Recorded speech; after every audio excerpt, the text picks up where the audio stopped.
Définir la sophrologie,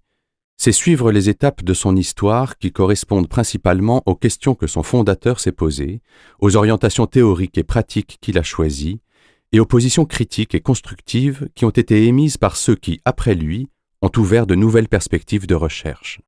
Nous aborderons les moments forts de cette histoire depuis son origine jusqu'à la façon dont on apprend et dont on exerce le métier de sophrologue aujourd'hui, en passant par la réflexion originale que la sophrologie porte sur la conscience humaine, ses principes, sa méthode, ses champs et ses domaines d'application, ses remises en question par ses dissidents et sa validation scientifique. Toutefois, l'expérience sophrologique relève non pas d'un savoir livresque, mais d'un entraînement quotidien. On la découvre toujours en présence d'un sophrologue qui conduit une séance du début à la fin et non dans un ouvrage.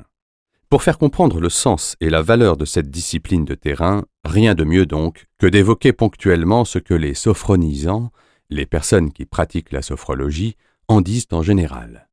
Ainsi, au lieu de tenter de relever le pari impossible d'en détailler tous les aspects théoriques et pratiques en si peu de pages, notre intention est d'en insuffler l'esprit pour encourager le lecteur à découvrir la sophrologie avec un sophrologue.